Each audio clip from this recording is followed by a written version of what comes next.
Hey everyone. So a little while ago, I did a bit of messing around with some emulated images of PC Unices that I found. Unices being the plural of Unix.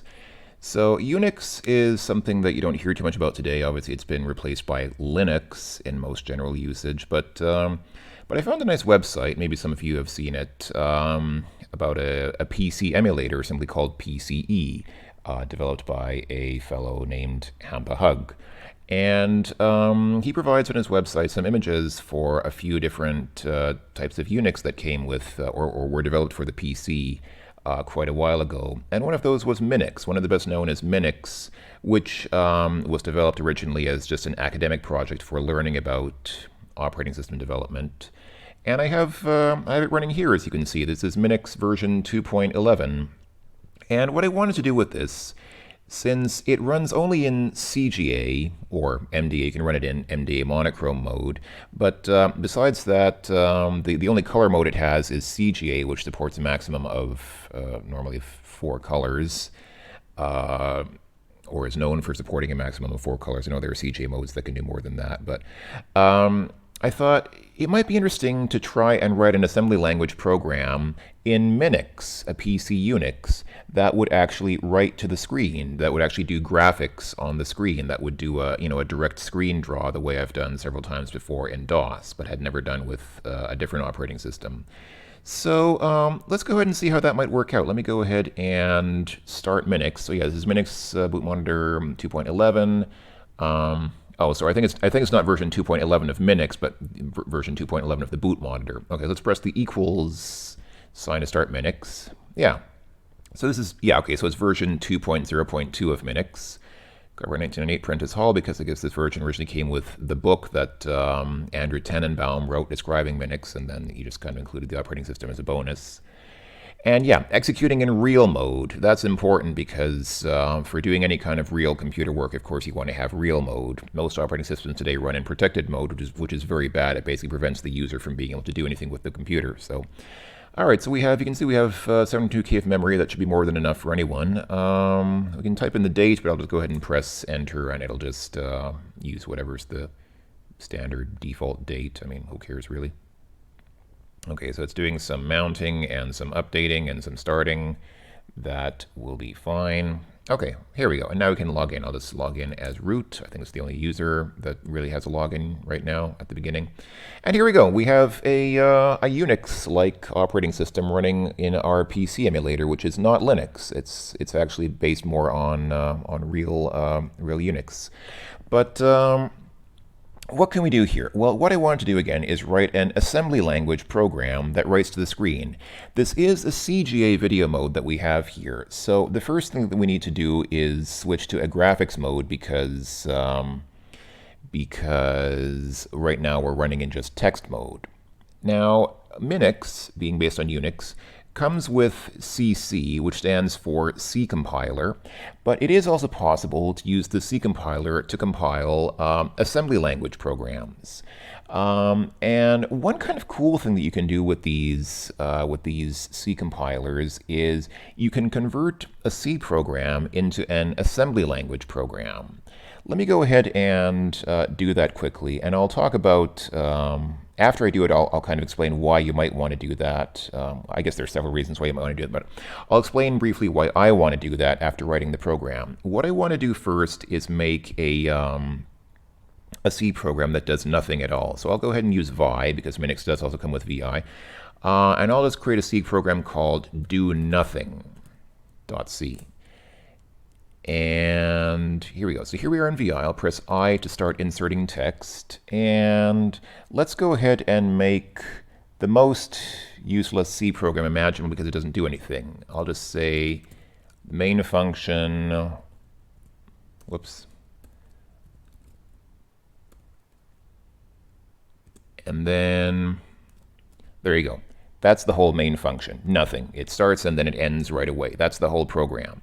So let's go ahead and save this if I can. Can I please get a... There we go. Write and quit. And now if we say cat do nothing.c, nice. So what we can do is we can say cc do nothing c, and this will compile this program into a running program which does nothing. But the reason why I want to do this is to generate the assembly language text for this program. So if we say, if we run cc with the capital S switch or uppercase S switch, this will not compile that C program into an executable. It will compile it into assembly language. And now we should have a file here called donothing.s, I guess for source. There we go. So this is what our program looks like in assembly language. This is basically the skeleton of a Minix assembly language program.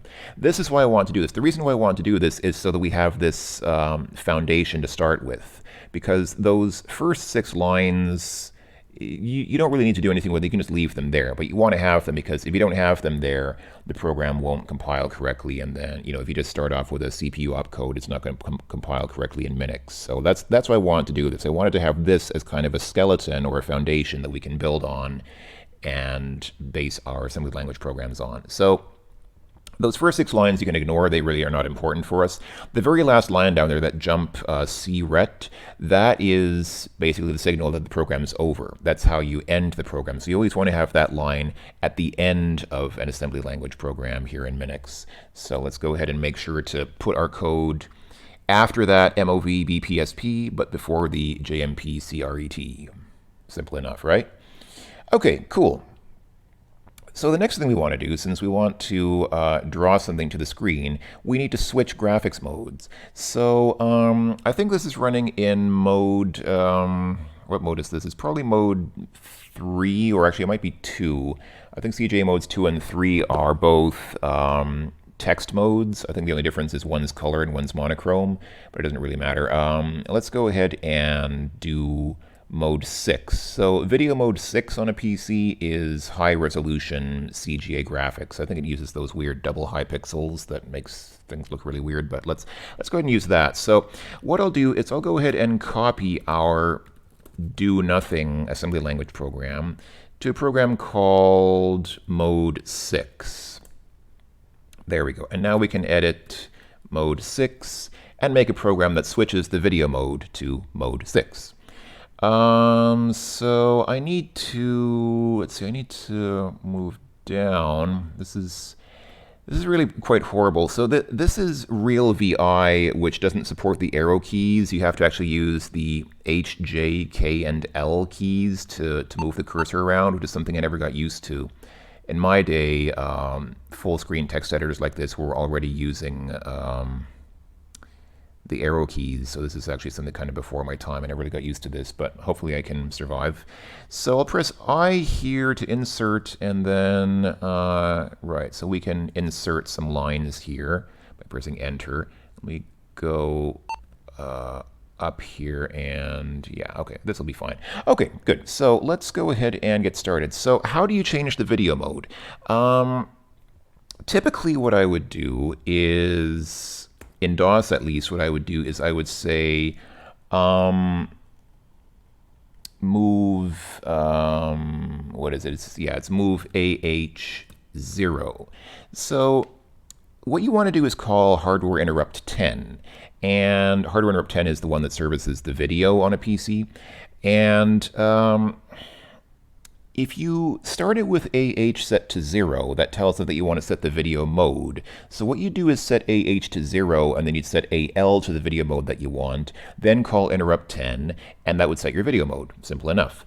But it does not seem to, I don't know why, I cannot seem to set AH or AL individually in Minix. I've tried, and I never got it to work, which is, I don't know if I'm doing something wrong. I assume that it's possible. I hope that it's possible, but I just never got it to work. So what you can do instead of having one line for AH and another line for AL, just set AX, because AX is AH and AL together.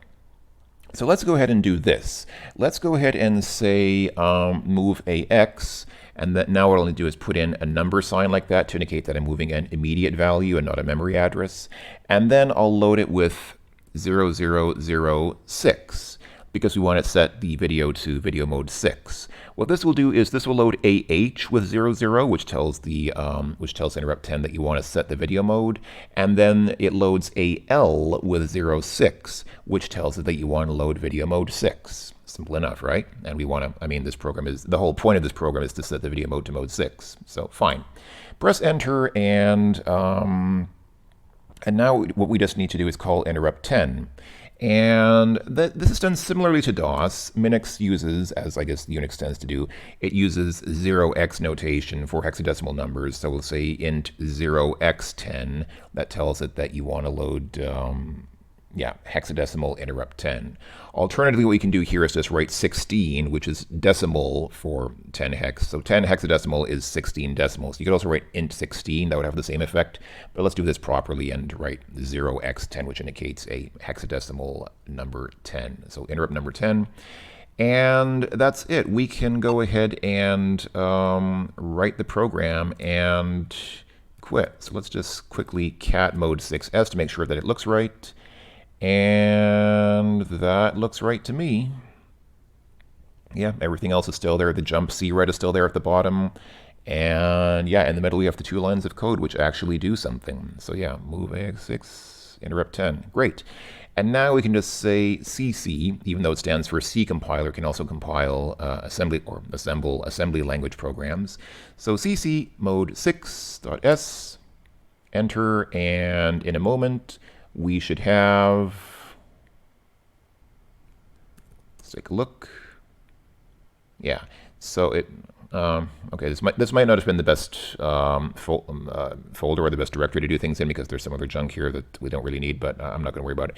So yeah, that program a.out, it compiles a program called a.out. So let's go ahead and move a.out and rename it mode 6. Great, so now we have a program called mode 6, which should switch us to video mode 6. There's a problem, however. Minix was not made to run in graphical video modes, it seems, because if you switch to mode 6, the whole text for the command line is going to become all corrupted, and we won't be able to read anything anymore. It'll still work, like it will actually switch to the video mode, but the text will become unreadable. So we want a way to switch back into a video mode that's usable in Minix. So before I run this, let's do this. Let's go ahead and say copy mode 6, the mode 6 program, to a program called mode 3. Mode 3 is text mode, or it's one of several text modes, and mode 3 is a normal text mode, which should work here in Minix. And I'm going to go ahead and quickly just edit mode 3 and just make one simple change. I'm going to change this 6 to a 3. Whoops, I accidentally... I still sometimes have trouble using VI. I still don't really get all the tricks and things for it properly, but okay. So we changed it to a 3, fine. So I'll go ahead and save that. Let me just quickly cat mode 3 to make sure that we got it right. Yes, mode 3 now contains a 3 there, and oh, and somehow, wait, what? Oh dear. I just realized somehow the jump C ret at the bottom got lost. I always have these kinds of stupid problems, man. With VI, I really just don't get the version of VI that's included here with Minix. It's really just, I don't know if I'm doing something wrong or if this is just, it's really like pulling teeth trying to edit anything with this, I swear. Okay, so we need to put that jump C ret back in there, because otherwise, when the program finishes, Minix will not know that the program is done running, and it will probably just keep running some random garbage code that's in memory, which we do not want. So go ahead and fix it for mode 3 as well. Yeah, I really hate using VI. I much prefer Emacs. I'm an Emacs user. That's my side of that particular holy war. So anyway, right and quit. Okay, so let's try this again. Cat mode 3s. Looks good. There's the instructions there that we expect, and cat mode 6s. Right, okay, so everything... Wait, what? That does not look right at all. Hold on, let me do CLR to clear the screen. Sometimes Minix has the problem that it just doesn't show things properly, and I really don't know why. So, okay, let's take a look at this now. So mode 3 looks good. Okay, fine. Clear the screen. Cat mode 6S. Okay, everything looks fine. Yeah, for some reason it wasn't properly showing. I don't know why. Just this whole thing really just doesn't show text properly sometimes. I don't know if that's a problem with Minix or with the emulator, but whatever. Okay, so let's do this again. Let's go ahead and compile both of these again, just to make sure that everything is correct. So I'm going to compile mode 3.s, and then I am going to do the same for mode 6.s. Oh, actually, that was a stupid thing to do because I'm overwriting. Because it produces an output called a.out, so actually I need to rename a.out to something else. So compile mode 3 and then do a move of a.out to mode 3. Right. Now we can compile mode 6, or I guess assemble, technically, not compile, and then... Right, and then move a.out to mode 6. All right, let's go ahead and test these programs out. So they should be in the current directory. So I'm going to say dot for the current directory, dot slash, and then mode 6. Will we see now a graphical video mode? Indeed, we do. Now it looks. If I type, you can see characters appear. They're not readable because, again, Minix was not made for use in this video mode, so text is unreadable. But it does work. It actually responds to my keystrokes, and I can see from the look of the pixels. If you look at the pixels, you can see they're double high. Like each pixel is actually twice as high as it is wide. So it is. We are indeed in the desired mode 6 video mode. It just. Problem is now we can't read the text because it's because of a problem with Minix. So now I have to very carefully type dot slash mode 3 to switch back to video mode 3 and press enter a few more times, and there we go. There we've got our prompt back. So there we go. So it works. Both programs work fine. They just like I said, Minix doesn't show text in graphical modes properly, but we can type dot slash mode 3 to get back to a working text mode, and then we can see text if we need to type in more text. So great. Okay, so far so good. We've got 2 programs here that can change the video modes, and what I'll do now is, I guess, start another program. So I'll copy mode 6, because mode 6 is a good start. This sets the video mode. So I'll go ahead and copy this to a program called CGA, and now we can further develop our CGA program. So once again, come down here, insert a few more lines, and then come up here and, okay. So where do we get started now? What do we, now that we've set the video mode to mode 6, what do we do after that?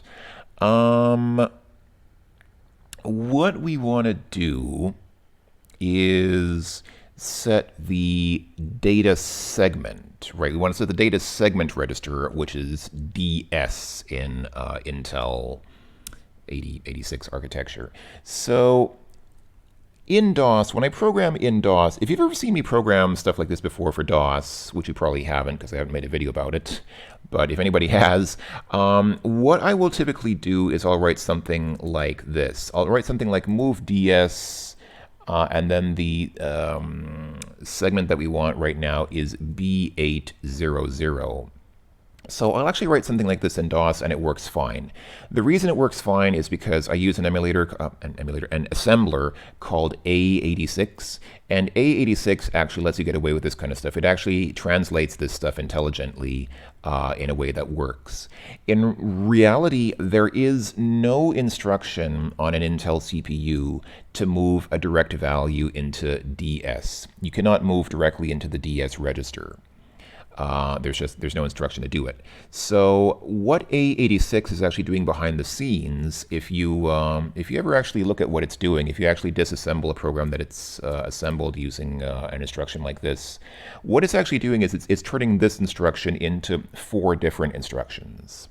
What it does basically is it moves the value into AX. So we can say move AX, and then what I'll have to do here is say, in Minix, I'll have to first say number sign to indicate it's an immediate value, and I'll have to prefix it with 0x to indicate that it's a hexadecimal number. So we have to do something like this. Again, the number sign indicates that this is an immediate value, and then 0x indicates that it's a hexadecimal number. So what you have to do is move the value into AX, and then move AX into DS like that. This works fine. The only drawback to this then is you lose what was in AX. You're going to overwrite whatever was previously in AX. So to get around that problem, what A86 does behind the scenes is it inserts another line up here. Am I going to...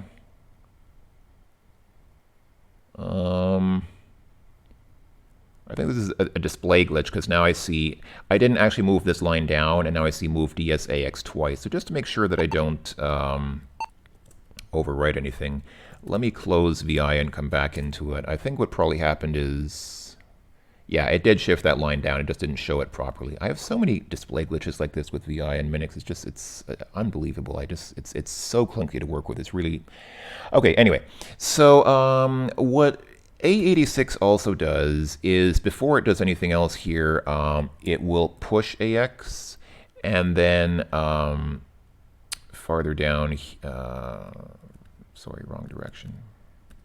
Right, and then down here it does a pop AX. So basically, first it pushes AX onto the stack so that you don't lose the old value of AX.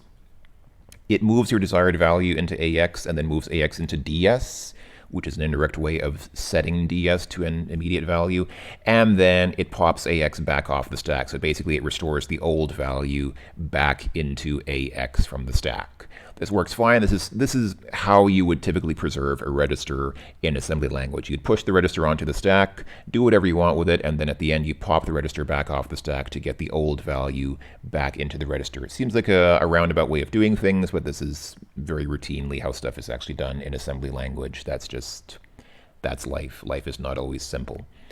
Okay, so we've got this now. We've got DS set to what we want it to be. All that we really need to do now is write into memory. And the question is, how do we do that?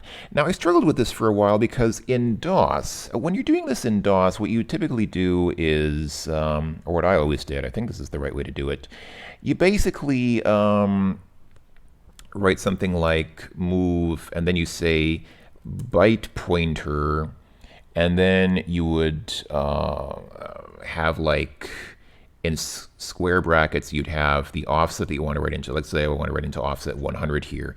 You'd have to do something like this, and then put a comma here, and then put the value that you want to write. So if I want to write into here, I want to write the value of, I don't know, 25, let's say. This would then write the value 25 into memory address 100. This is, as far as I know, this is the usual syntax in DOS, but here's where Minix, for once, makes things easier instead of harder, because instead of having to do this byte pointer stuff, you can literally just write a number, and Minix will interpret it as a memory address. So all that you have to do here is write MOV for move, and then just write some memory address. So I'll go ahead and just write 5,000. I mean, 5,000 is just some random number. 5,000 will kind of put the pixels that you draw kind of in the middle of the screen, not exactly in the middle, but close enough to the middle that you can kind of see them sort of in the middle of the screen. And then just write the value that you want to write. And here you need to put, to do this properly, put the number sign to indicate it's an immediate value, and then again 0x if you want to do a hexadecimal number. So I'll go ahead and say hexadecimal 55. The reason I'm writing hexadecimal 55 here is because 55 hexadecimal is 01010101 in binary. And so you should very clearly see a pattern of 4 pixels, 4 evenly spaced pixels with this command. So, okay, so let me go ahead and, let's see. I need to delete that 0. I just put that there so you could see it, just so you could read it, but that's obviously not going to be part of the program. So delete that, and then come down here, and I'll delete these extra lines for now. Actually, no, I was going to run this and show you what it looks like, but actually I guess I don't need to because actually I can't. So, okay, hold on, let me see. Let me just make sure. Did I forget anything here? I mean, I've got... Yeah, okay, you know what? Let's run this program as is in its current state of development. This will draw 4 pixels on the screen because, again, 55 hexadecimal is 01, 01, 01, 01 in binary. And in this video mode, in video mode number 6, each pixel is 1 bit. Because this is a monochrome video mode, there's no color here, so there's no need for color codes or anything like that. So every byte in video memory is actually 8 pixels, because a byte is 8 bits, right? So every byte is actually 8 pixels, where each bit is either 0 when the pixel is off or 1 when the pixel is on. So that's it, really. And I used a segment of B800 because that's one of the, one of two segments that contain the data for Mode 6 graphics. Now, you might say, why are there 2? I'll explain that in a minute. I'll explain why there are 2. If you really want to do this properly, we need to actually use 2 different segments. But I'll show you in a second what this looks like and what the other segment is, or I'll show you in a few minutes. Before we run this program, though, there's something that you have to be very careful of. In DOS, this program would work as is.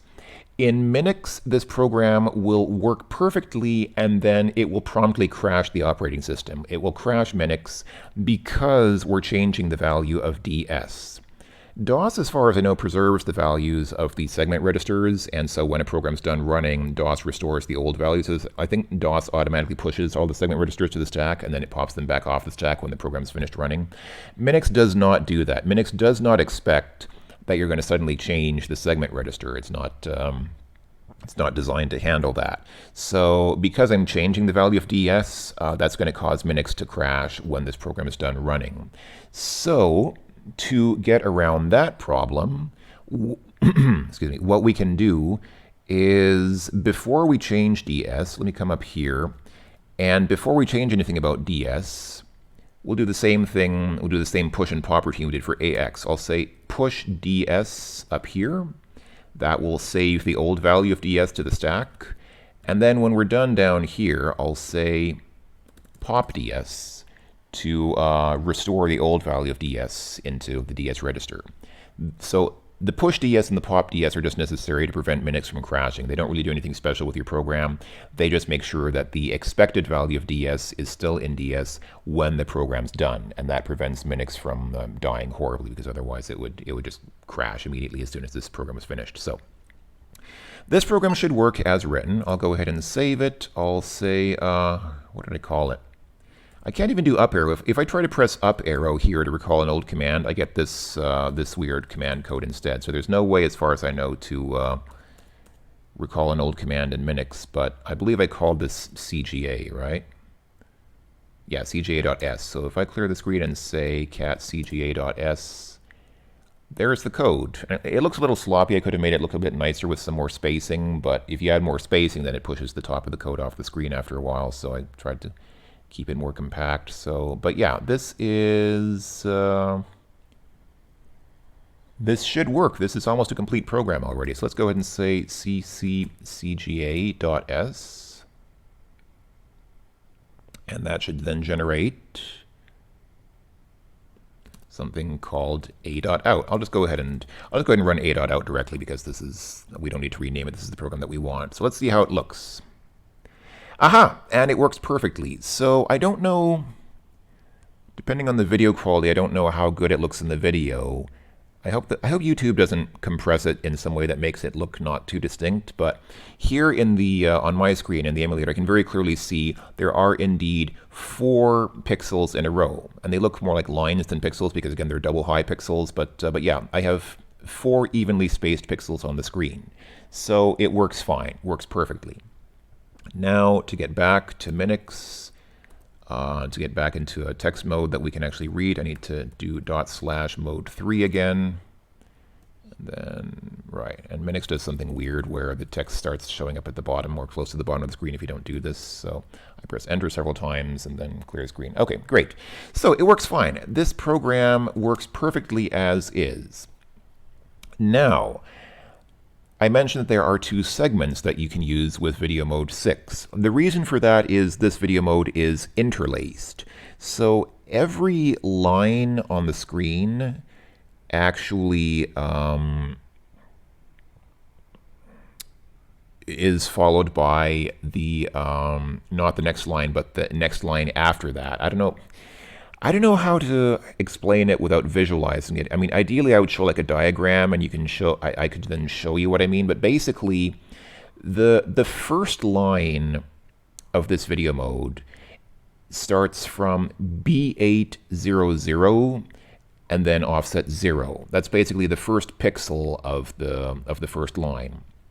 The next line of this video mode is at offset BA00 and then offset 0. So basically it goes back and forth. So B800 is the segment for odd numbered lines of this video mode, and BA00 is the segment for even numbered lines of this video mode.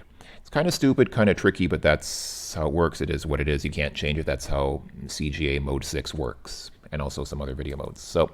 So what I want to do here, if I want to draw another line directly below that one, so we've made one line here of 4 pixels, right? If I want to draw another line of 4 pixels below that, I need to use a different offset, or a different segment rather, because the next line of pixels is located at segment BA00. So let's go ahead and edit CGA.s some more. And all of this works fine. But now what I want to do is insert some lines here, and I want to basically do the same things I did before, except with a different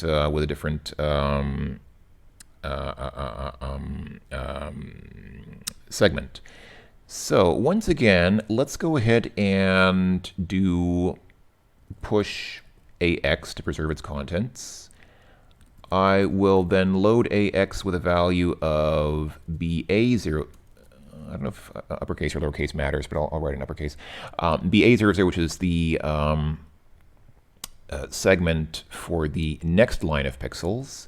Now we can move that into DS, so that DS becomes the new segment, and then we'll restore AX so that the old value of AX does not get lost. And now, once again, we can just say in the same place, we can actually move a value to the same pixel location in memory, and this will not overwrite the pixels that we drew because this is actually on the next line. So it's kind of, it can be a bit confusing. Each memory location like this is actually, it exists basically twice in the video memory. One's for the odd numbered line and one's for the even numbered line. So like I said, doing this will not overwrite, it will not disturb the 4 pixels that we've already drawn. This will draw a new line below the existing one. And here I can do, so I'll do number because it's an immediate value, and I'll do 0x again to indicate a hexadecimal number. Here I could do 55 again to draw the same line of 4 pixels, but what I'll do instead is I'll draw hexadecimal AA. Reason for this being hexadecimal AA is 10101010 in binary. And so what you're going to see, or what we hopefully will see, is a line of 4 pixels, and then the next line of 4 pixels offset from those. So it's gonna kind of look like a zipper, you know, like how on a zipper you have the teeth and they kind of mesh together. They kind of you have like one at the bottom, one at the top, one at the bottom, one at the top.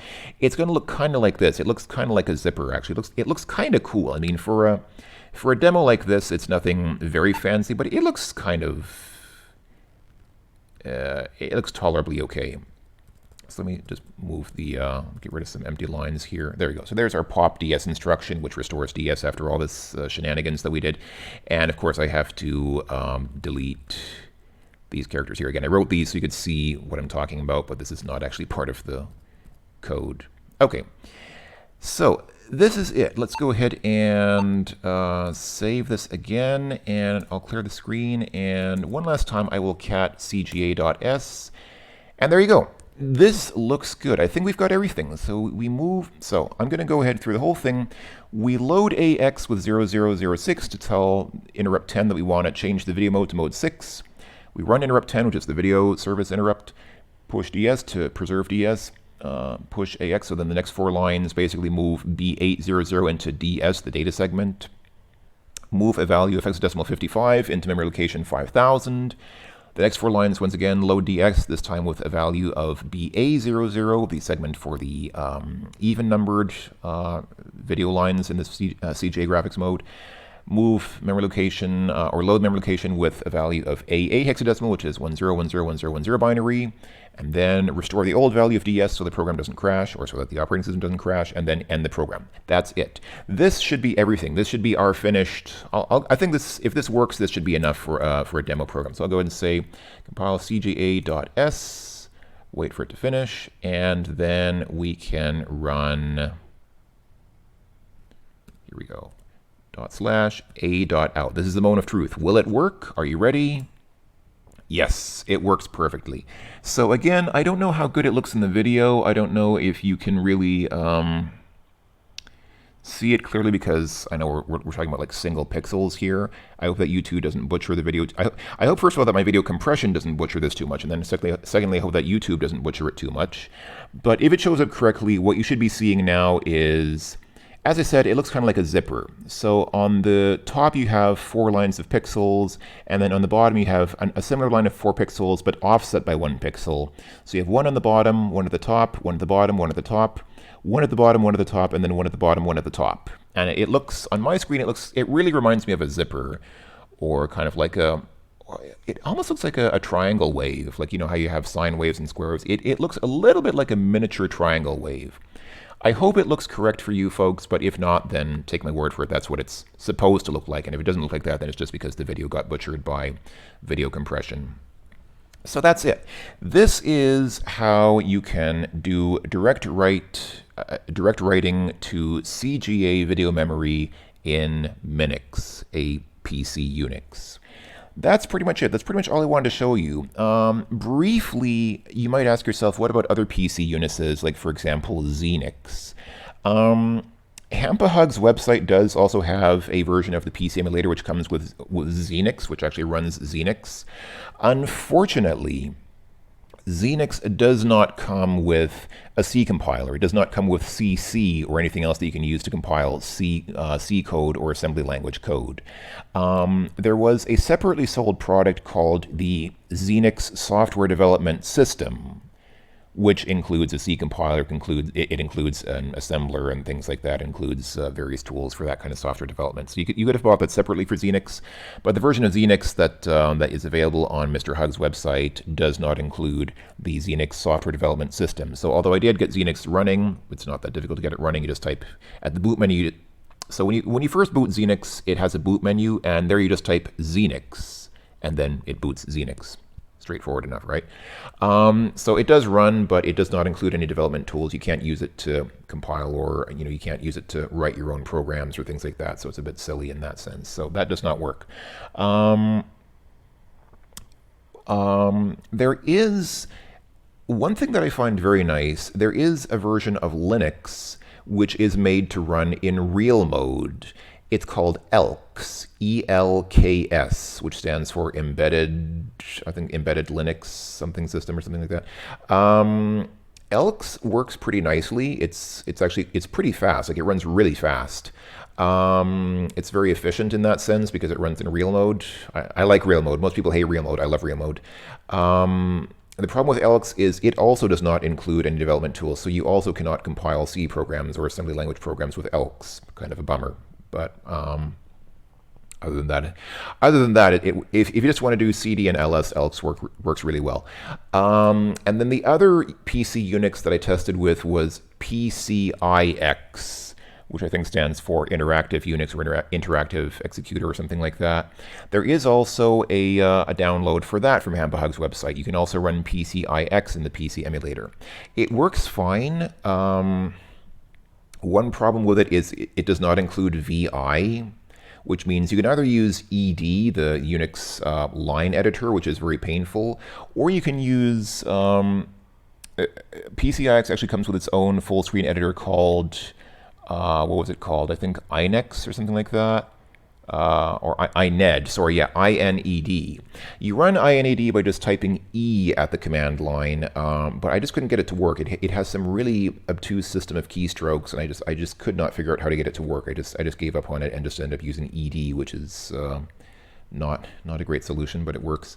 But in PCIX, I could not get programs like this to run because I could not get interrupt 10 to run. In PCIX, whenever I tried to call interrupt 10, I got an error message. Either I got an error message that said stray interrupt, which means basically it trapped the interrupt and wouldn't let the interrupt run, or I got a weird error message that said trace BPT trap, which I Googled and I found only hits for Mac OS. This appears to be an error that often shows up in Mac OS, but I could not find any references to this error for PCIX, so I don't know what was going on there. I assume that PCIX runs in protected mode or tries to somehow trap interrupts and doesn't just let you call arbitrary interrupts anytime you want to, the way Minix does. So Minix is actually a good operating system for this kind of work because it lets you just write your own programs, call your own interrupts. You can write directly to any memory address you want. You can call an interrupt routine anytime you want to, which is what's good about Minix. And Minix is good in that sense, in that it runs in real mode and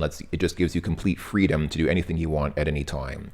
PCIX does not do that. It tries to kind of lock you down so that you can't do stuff like that. It's more restrictive in that sense. So yeah, so PCIX, it just didn't work. It just somehow trapped the interrupts and didn't let them run. And then Xenix and Elks both didn't have the development tools that you would need to actually write programs like this and run them. So yeah, that's pretty much it. Just as a side note, let me go ahead and get back into mode 3 just for a second here, just because I want to type something that you'll be able to read. So those of you who've ever actually done assembly language programming on Unix, you might know that, as far as I know, many references which I looked at said that when you're doing Unix assembly language programming, the usual format is move source destination. So when you're doing assembly language programming in DOS, you might use a command like, I don't know, like this, for example. And this loads AH with a value of 0. So it's basically, it's move destination source. First comes the target, and then comes what you want to move into it. Now, this is kind of counterintuitive for some people. For many people, it's more intuitive to do move source destination. And my understanding was that Unix usually does this. When you're programming an assembly language in Unix, the standard in Unix is move source destination. But this has not been my experience. At least here in Minix, as you saw, Minix uses the same convention that DOS uses, and it seemed like PCIX did the same. So I don't know, maybe if you had like real System 5 Unix, maybe it would be different. Because this is the convention for AT&T Unix. AT&T Unix did move source destination, and so I guess Unixes that copy it will do something like that, but the ones that I tested here did not. Just as an interesting anecdote, I recall reading that one reason why MS-DOS eventually beat out CP/M in the PC microcomputer market is because CP/M. So if you've ever worked with the DOS command line, you know that DOS does copy source destination. So you can say copy file.txt into drive A, for example. So you're saying copy source destination. CP/M did this the other way around. CP/M also had a copy command, but it also did copy it did copy destination source, and people found that so counterintuitive. It was so confusing for people and so backwards for people that people preferred DOS just because it did the copy command the right way around. But then DOS does assembly language instructions the quote wrong way around, unquote. So yeah, kind of. It's kind of that whole little Indian, big Indian argument all over again. It's kind of amusing how these things get mixed around sometimes. But anyway, okay, that's enough of that. So this has been, once again, this has been how to write to directly to CGA graphics memory using Minix on a PC or in a PC emulator. I hope that this was interesting to someone. I know many people are just kind of shaking your heads and thinking, why did he do this? What kind of nonsense is this? But I hope that there are at least some people who saw this and thought, wow, that's really interesting. It's kind of inspiring. Maybe I'll do something like that, or maybe I'll do some more further experiments or development or testing with stuff like this, because it's kind of cool and kind of interesting. So I hope this is interesting for someone. As usual, I'm open to feedback. Leave your comments if you have any comments or ideas on what was said or seen here. And thank you very much to all of you for watching. I will talk to you folks in a later video. Until then, bye-bye for now.